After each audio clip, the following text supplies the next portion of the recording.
Vous écoutez Alger Chaîne 3, le journal. Brahim, bonjour. Bonjour Hadjal, bonjour à tous. C'est dans l'actualité ce mercredi, le président de la République a reçu hier l'ancien président de Tanzanie, Jakaya Mrisho Kikwete, qui a souligné la profondeur des liens d'amitié et de coopération entre les deux pays. Du pétrole, du gaz et des engrais algériens exportés en Éthiopie, des accords annoncés à l'occasion de la visite du ministre de l'Énergie à Addis Abeba. Éliminatoire de la Coupe du Monde, les Verts premiers de leur groupe après leur victoire 5-1 face au Mozambique dans une très belle ambiance hier soir à Tizi Ouzou. BMS pluie sur plusieurs wilayas de l'est du pays. La vigilance est recommandée. Il pleuvra jusqu'à 50 mm par endroit. 792 Palestiniens sont tombés en martyrs depuis la reprise il y a une semaine des bombardements de l'armée sioniste dans 62 ces dernières 24 heures. Et puis l'USM Al-Harash, US Mostaganem, les deux équipes ouvrent le bal des quarts de finale de la Coupe d'Algérie. Ça sera ce soir à 21 h au stade du 5 juillet. Bonjour à tous. À la une de l'actualité ce mercredi, la coopération algéro-tanzanienne. Le président de la République, Ahmed Tebboune, a reçu hier l'ancien président de Tanzanie, Jakaya Mrisho Kikwete, qui a souligné la profondeur des liens d'amitié et de coopération entre les deux pays, précisant qu'il a remis un message de la présidente Samia Suluhu au président Tebboune dans lequel elle se félicite des relations excellentes entre les deux pays. On l'écoute.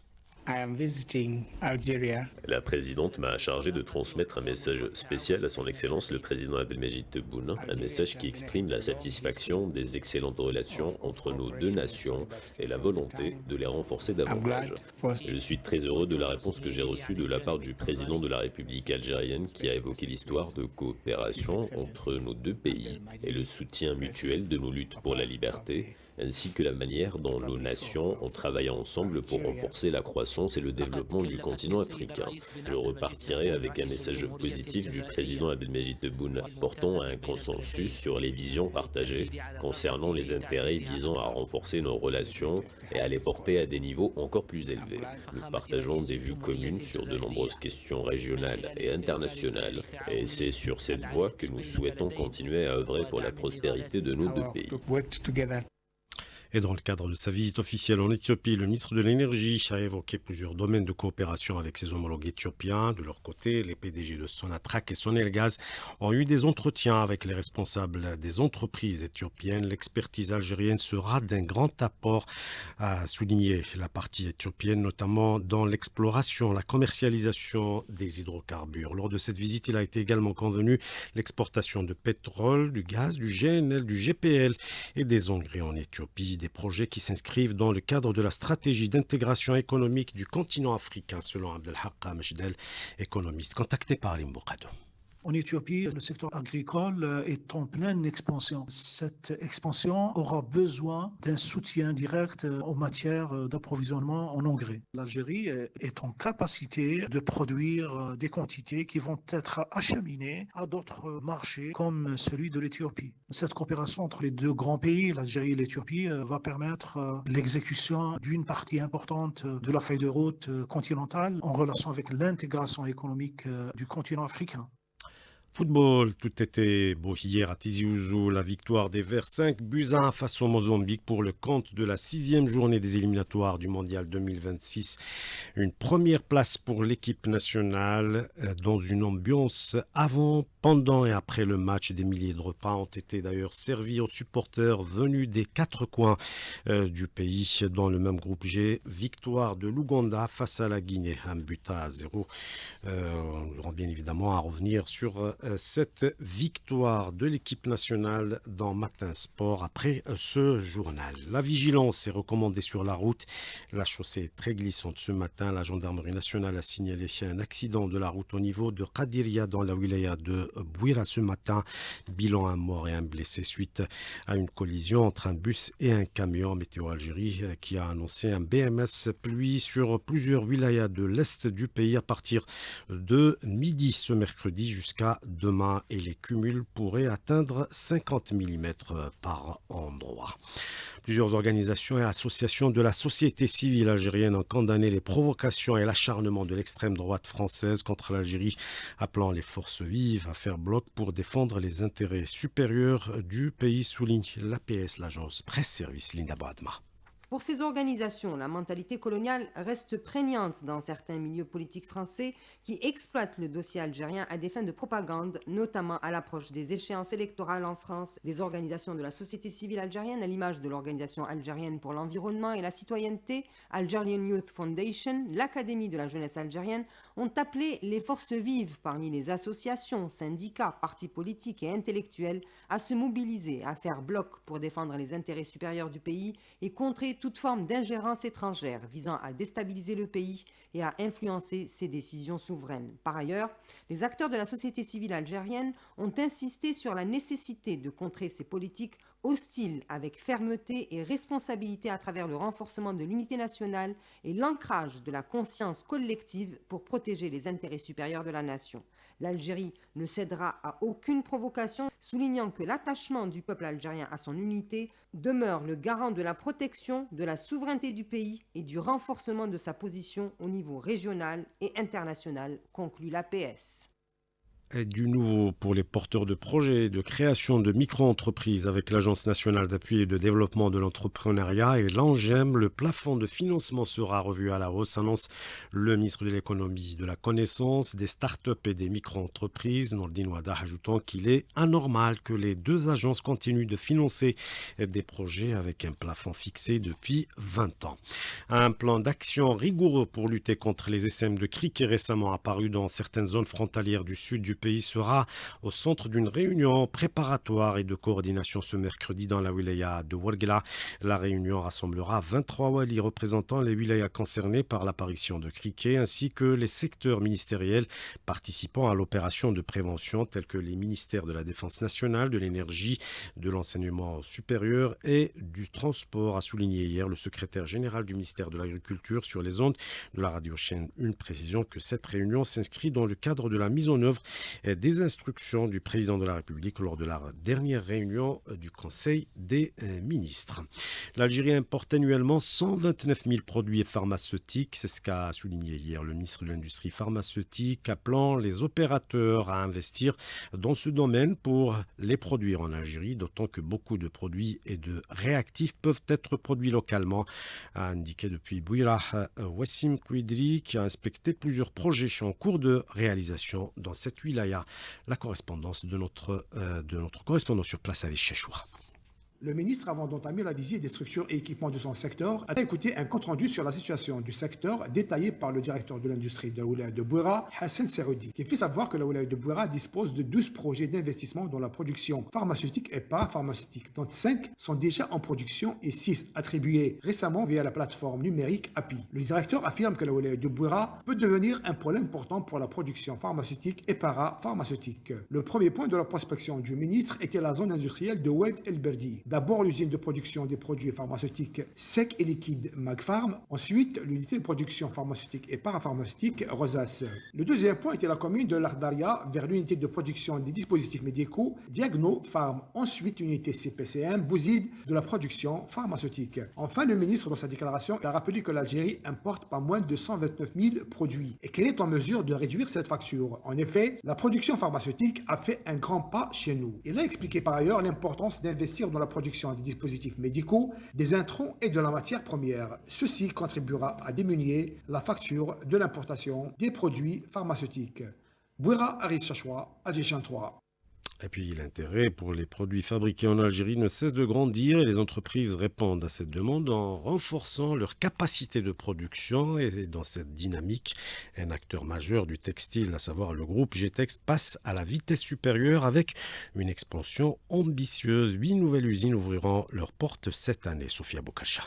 Une expansion de grande envergure pour promouvoir la production nationale et renforcer la présence de GTX sur le marché national et international. Objectif, faire passer sa part de marché en Algérie de 5 à 20%. Toufir Barkani, président directeur général du groupe GTX. Il y a l'augmentation des capacités de production de la filière de confection et une extension du réseau commercial. Pour le premier aspect, donc, il s'agit d'un programme d'ouverture d'usines, unités de production à travers le territoire national afin de permettre notamment la proximité de certains marchés, particulièrement au marché africain. Cette opération stratégique permettra d'augmenter notre part du marché parce que nos parts du marché aujourd'hui sont pratiquement à 5%. On vise à atteindre les 20% du marché. L'impact sur l'emploi est également considérable. Dès la première année, 2000 postes seront créés. D'ici 2026, on va créer plus de 2000 nouveaux postes de travail, soit 25% de l'effectif actuel du groupe GTX, et on va atteindre ça les 50% de création de l'emploi. Cet important programme sera accompagné par un plan de formation de la ressource humaine et il y a aussi des conventions qu'on va signer avec les spécialistes en la matière. Implantées dans plusieurs wilayas du pays, y compris en zone intérieure et frontalière, ces nouvelles unités de production permettront à GTX de renforcer sa présence en Algérie tout en facilitant son expansion vers les marchés africains. Le ministre de l'Enseignement supérieur a inauguré hier un cloud computing. Il s'agit d'une plateforme qui a comme objectif d'héberger les données nationales avec une grande vitesse de traitement et qui va renforcer à la fois l'économie numérique et faciliter la mise en œuvre de la stratégie de développement. Un concept très attendu par la communauté TIC qui aspire à développer des logiciels ou services pour répondre efficacement à différentes problématiques. Le cloud computing permet aux entreprises et développeurs d'adopter des technologies modernes de manière plus rapide, plus flexible et surtout plus économique, avec une accessibilité aux données de n'importe où, favorisant la collaboration en temps réel et la gestion des activités à distance. Kamal Baddari, ministre de l'Enseignement supérieur et de la Recherche scientifique. Cloud computing, c'est une plateforme réalisée par des chercheurs du CERIST qui va permettre de consolider la position de la recherche scientifique et son apport en matière de l'économie numérique, de la souveraineté nationale en relation avec la numérisation, aussi en matière de maîtrise de la technologie, de l'indépendance de l'Algérie en matière de maîtrise de la technologie et de la souveraineté cybernétique. Une infrastructure qui comprend également des espaces de conception et de pilotage de drones, ainsi qu'un incubateur d'entreprises qui accueillera d'ici la fin de l'année en cours 20 projets de start-up avec un objectif de 100 start-up chaque année à partir de 2027, générant un chiffre d'affaires de 27 milliards de centimes. La volonté du Maroc de piller toutes les ressources naturelles du Sahara occidental explique son occupation prolongée de ce territoire qui est la dernière colonie en Afrique. C'est ce qu'a affirmé Alvin Botts, vice-ministre sud-africain chargé des relations internationales et de la coopération et également membre du comité exécutif de l'ANC. Dans une tribune publiée dans la presse sous le titre « La malédiction des ressources et la lutte pour l'autodétermination du Sahara occidental », Botts s'est attardé sur la lutte du peuple sahraoui et sur les privations qu'il subit.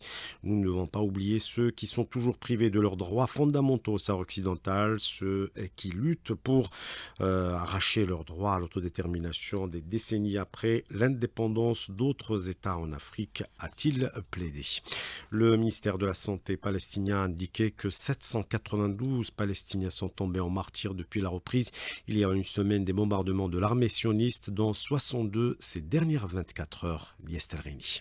L'entité sioniste poursuit ses bombardements sur Gaza. L'ONG Save the Children rapporte que plus de 270 enfants ont été tués en une semaine, évoquant des jours parmi les plus meurtriers pour les enfants depuis le début de la guerre. À Gaza, les autorités accusent également Israël d'avoir enlevé 15 secouristes à Rafah, exigeant leur libération immédiate. D'autre part, le ministre sioniste des Finances a lui annoncé le budget de la guerre pour 2025, adopté par la Knesset, qui compte une augmentation des dépenses de plus de 20% par rapport à l'année dernière. Selon le ministère de la Santé, la barre des 50 000 martyrs a été franchie, le conflit s'enlise et les répercussions dépassent les frontières de Gaza, au moment où la communauté internationale peine à imposer un cessez-le-feu. Le ministère syrien des Affaires étrangères dénonce les agressions répétées de l'entité sioniste sur le territoire syrien. Hier, 6 Syriens ont été tués dans la province de Daraa suite à des frappes de l'armée sioniste. Par ailleurs, l'ONU a indiqué que plus de 21 000 personnes ont fui la Syrie vers le nord du Liban voisin en raison des violences. Retour chez nous pour vous parler de l'ambiance avant l'Eid al-Fitr et notre reporter Maïssa Smaïl qui nous plonge ce matin dans l'univers sucré des gâteaux traditionnels, un incontournable de la célébration de l'Eid al-Fitr. Reportage.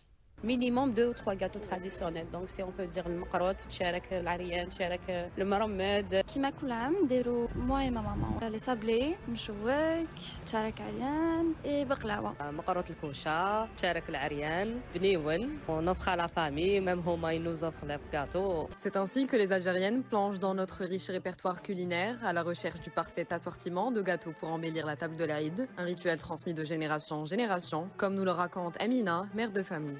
عوايدنا من بكري سيتشارك العرين لازم يكون كعكات وسيرتو الصمصه والمقروط العسل. يمانا الله يرحمها كانت تتعاون مع الجيران يعاونوا بعضهم. احنا دوكا نعلموهم لولادنا ان شاء الله لبناتنا دوكا بناتنا هما اللي لازم يرفدوا علينا الصنعه هذه. Une tradition qui profite aussi au commerce où les étals regorgent d'ustensiles parfois insolites, attirant les clientes en quête de nouveautés pour sublimer leur préparation. كاين دي مود بيان سير كل عام يخرجوا جديد دي فوا مع الفابريكون كريو الحاجه هذيك مول تاع تشارك لو كان ما خلاص نوري لك كيفاش عامل. كاين هذاك تاع الورده اللي خرج جديد كاين في الصابلي كاين البريستيج. À l'approche de l'Aïd, les familles se rendent dans ces boulangeries traditionnelles, fièrement chargées de leurs plateaux à enfourner. يجوا تهلاو فيهم قاعد يجيبوا لنا سنيوات منا نطيبوا لهم بقلاوه نطيبوا لهم مش حبوا 25 سنه هنا في الخدمه في باب الواد عاد عند زينين نحافظوا عليها. Des gestes transmis de génération en génération, perpétuant des traditions où le partage et la convivialité sont au cœur de chaque célébration.